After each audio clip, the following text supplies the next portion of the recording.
काँग्रेसचे प्रदेशाध्यक्ष हर्षवर्धन सपकाळ यांनी अहिल्यानगरच्या भगवान गडावर संत भगवान बाबांच्या समाधीचं दर्शन घेतलं। यावेळी त्यांनी भगवान गडाचे महंत नामदेव महाराज शास्त्री यांची देखील भेट घेत त्यांच्याशी चर्चा केली। हर्षवर्धन सपकाळ यांच्या नेतृत्वाखाली मस्साजोग ते बीड सद्भावना रॅली काढली जाणार आहे। त्या पार्श्वभूमीवर सपकाळ यांच्या भगवान भेटीला विशेष महत्त्व आलेलं आहे। भगवानगड हा सर्वांचा गड आहे। भगवान बाबांनी संविधानाच्या विचारांची पाठराखण केलेली आहे, त्यामुळे गडावर एक साकडं घेऊन आम्ही आलो आहोत की समाजाला आता सद्भावनेची गरज आहे, अशी प्रतिक्रिया सपकाळ यांनी यावेळी दिली। भगवानगड म्हणजे एका जातीचा गड आहे असं म्हणणं क्लेशदायक आहे।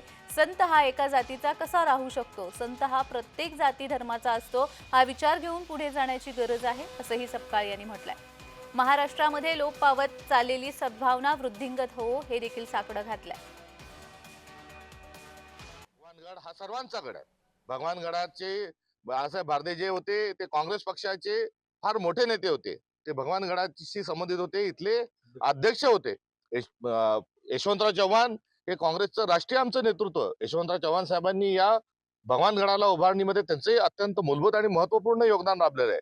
भगवान बाबा हे देखील कुठेतरी हा जो संविधानाचा विचार आहे, जो काँग्रेसचा विचार आहे, याची पाठराखण भगवान बाबांनी केलेली आहे। मात्र आज भगवानगड म्हटल्यानंतर जर एका जातीचाच तो गड म्हटला जात असेल तर हे क्लेशदायक आहे।